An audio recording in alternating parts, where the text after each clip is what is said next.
नमस्कार दोस्तों, एस्ट्रोलॉजर कपिल मिश्रा में आपका बहुत बहुत स्वागत है। आज हम बात करने वाले हैं विशेष रूप से मित्रों 9 अगस्त 2025 मित्रों रक्षाबंधन की आप सभी को हार्दिक शुभकामनाएं। आज का दिन अत्यंत श्रेष्ठ है, अत्यंत लाभकारी है उन भाइयों के लिए, उन बहनों के लिए जिनके लिए विशेष रूप से भाई ही के सर्वस्व है। तो उन सभी के लिए मेरे हृदय से सभी को रक्षाबंधन की हार्दिक शुभकामनाएं। मैं आपको बता दूं, रक्षाबंधन के दिन पूर्णिमा विशेष रूप से रहती ही है, लेकिन इस बार का पर्व अत्यंत श्रेष्ठ इसलिए है क्योंकि आप विगत 3 से 4 साल से ये देख रहे थे कि हर वर्ष भद्रा रहती थी, जिसके चलते रक्षाबंधन के पावन पर्व पर भी बहनें राखी नहीं बांध पाती थी। लेकिन इस वर्ष ऐसा नहीं है। श्रवण नाम का नक्षत्र है, शुक्ल पक्ष और विशेष रूप से शनिवार का दिन। आपको पता है शनि विशेष रूप से यम और शनि दोनों भाई हैं, और यमी मतलब जो यमुना जी हैं वो भी विशेष रूप से यमुना जी यम की बहन हैं, शनि की बहन मानी जाती हैं यमुना। तो इस वजह से एक कथा भी आती है कि इस दिन यम विशेष रूप से इस दिन रक्षाबंधन के दिन जो भी व्यक्ति विशेष रूप से अगर इस समय में रक्षाबंधन के दिन यदि यमुना जी में स्नान करे तो अगर उस काल में अगर उसके भाई की मृत्यु भी है तो वो टल जाती है। ऐसा शास्त्रों में लेख है कि यमुना ने अपने भाई से ये वचन लिया था कि यदि मेरे इस काल में जिस दिन यम द्वितीया हो या विशेष रूप से भाई दूज हो, रक्षाबंधन हो, इस दिन मुझे केवल एक ही वचन दो कि इस दिन यदि रक्षाबंधन के दिन बहन भाई का तिलक करेगी तो उसकी अकाल मृत्यु नहीं होगी।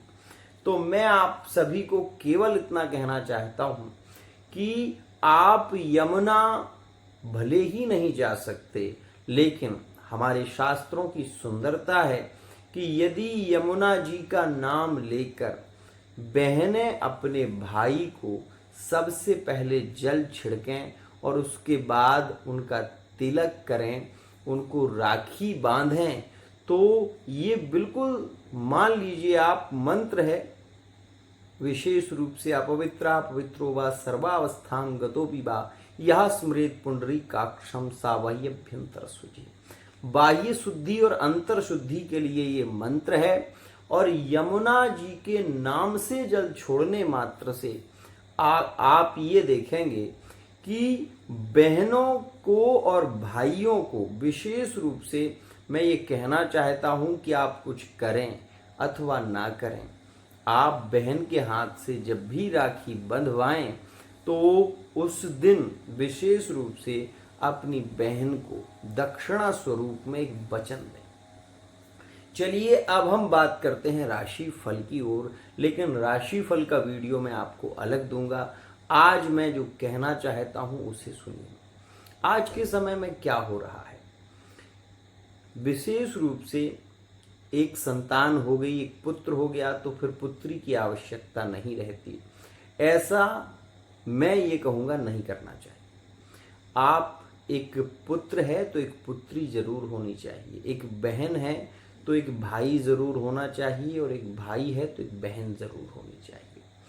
क्यों? उसका कारण है, जब ऐसे त्योहार आते हैं ना तो बहुत हताश हो जाते हैं, बहुत निराश हो जाते हैं।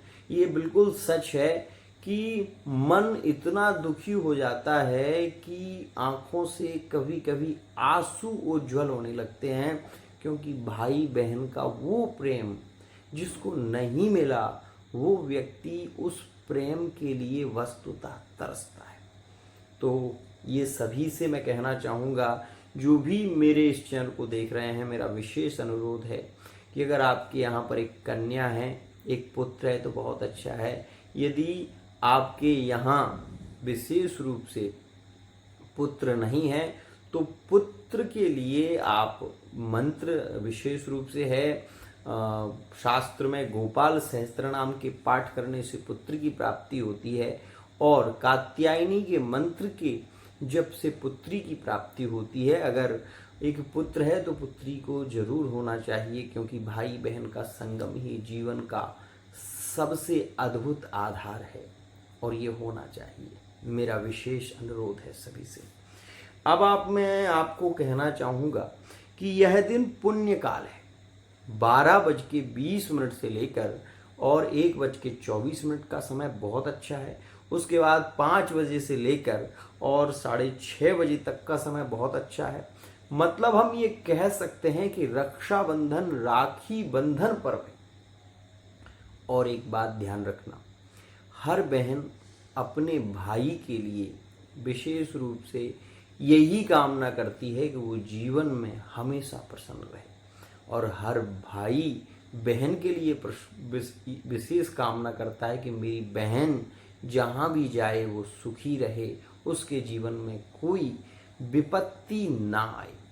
तो आज के दिन केवल 4 उपाय यदि आप कर लें तो आपके भाई बहन में प्रेम बहुत बढ़ेगा। साथ ही साथ मैं ये भी कहूँगा कि इस दिन ये उपाय जरूर करने चाहिए। पहले तो एक सूत्रात्मक मेरा जो वाक्य है उसे सुनिए।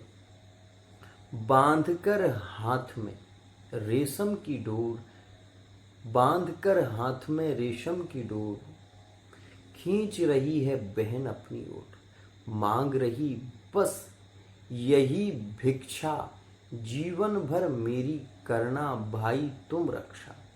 यही है रक्षा का बंधन, त्योहार हमारा रक्षाबंधन। मैं सभी से यही कहूँगा कि आप सभी हर्षोल्लास के साथ में इस रक्षाबंधन के पावन पर्व को मनाइए, और जो भी मेरे दर्शक हैं जो मुझे विशेष प्रेम करते हैं उन सभी को मेरी ओर से रक्षाबंधन का यह जो पावन पर्व है इसमें सभी को हार्दिक शुभकामनाएं। मित्रों, इस दिन आप सबसे पहले गणेश जी को हल्दी जो होती है ना, हल्दी, तो हल्दी को पानी में भिगोकर उसमें सुगंधित गुलाब जल या गुलाब का इत्र डालकर उससे गणेश जी का सर्वप्रथम स्नान कराएं और उसमें बोलें ओम विघ्नेश्वराय नमः। गणेश जी का इस दिन अर्चन करने से विशेष रूप से जीवन में मंगल ही मंगल होगा।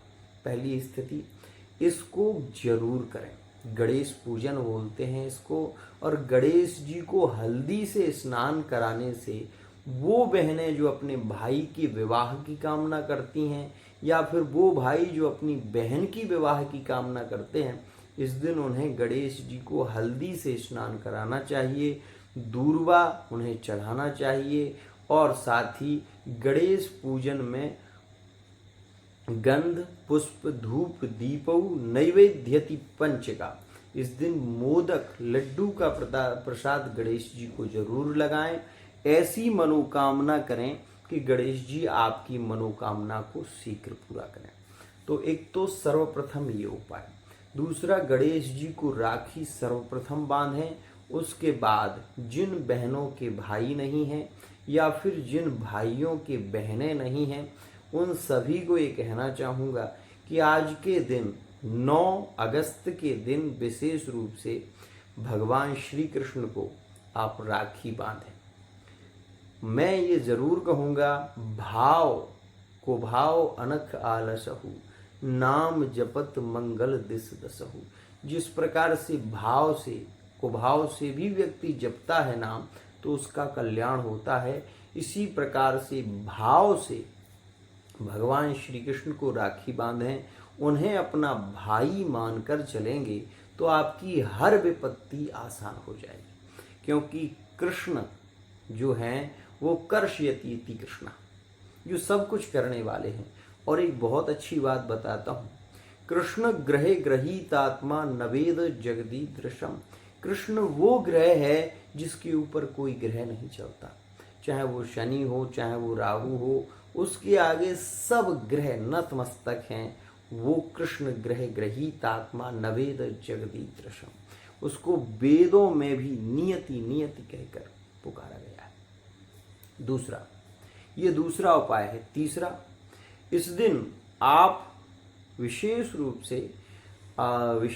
से इस दिन जो 9 अगस्त है, जिस दिन श्रावण है, तो इस दिन भगवान शिव को आप सुगंधित महकने वाला इत्र अपनी मनोकामना से जरूर चढ़ाएं।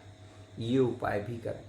और एक खास बात मित्रों, मैं आपको ये जरूर कहना चाहूँगा कि अगर आपकी कोई विशेष कामना है तो इस दिन है पूर्णिमा, और पूर्णिमा में महादेव जी को खीर, चावल की खीर का प्रसाद जरूर लगाएं। यदि आपके यहाँ संतान नहीं है, आप पुत्र की कामना करते हैं, तो इस दिन अगर आप महादेव जी को खीर का प्रसाद लगाएं तो शीघ्र पुत्र रूप में संतान की प्राप्ति होगी। एक और खास बात मित्रों, मैं ये भी आपको बताना चाहूँगा कि यह दिन विशेष लाभकारी इसलिए है कि इस दिन शनिवार है, और शनिवार भी एक कारकत्व में है, क्योंकि शनिवार के दिन पूर्णिमा विशेष रूप से रहेगी। तो ये सर्वार्थ सिद्धि योग भी है आज के दिन। आज के दिन अगर कोई भी व्यक्ति भगवान शिव का रुद्राभिषेक कुशा के द्वारा कराता है तो उसकी मनोकामना 21 दिन के अंदर जरूर पूरी होगी। कुशा के द्वारा रुद्राभिषेक करने मात्र से आपकी मनोकामना अति शीघ्र पूरी हो। इस बात का विशेष ध्यान रखिएगा। मित्रों, मैं केवल यही कहूँगा कि यह जो रक्षाबंधन का पावन पर्व है, इसमें कुछ सावधानियां भी रखें।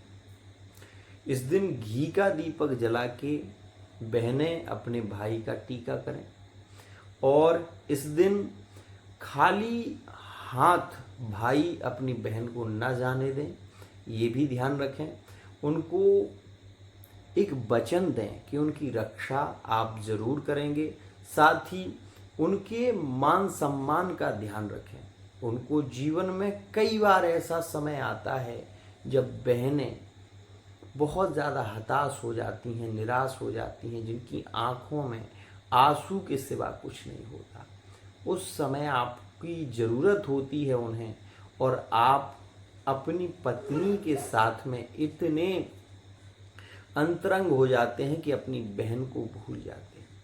तो ऐसा भी नहीं करना चाहिए। सभी बहनों को और सभी भाइयों को मैं केवल यही कहूँगा कि आप जैसे भी हो, अपने पत्नी से भले ही आपको थोड़ा सा झूठ बोलकर अगर बात करनी पड़े तो करिए, मतलब उन्हें हताश मत छोड़िए, निराश मत छोड़िए। उन्हें आपकी ज़रूरत है, बहुत ज़रूरत है। और एक बात ध्यान रखिएगा, हर बहन ये कोशिश करती है कि चलो अभी याद नहीं किया तो रक्षाबंधन पर तो कॉल करेंगे ही, मैसेज करेंगे ही, बात करेंगे ही, तो ज़रूर करिए। आज के लिए इतना ही।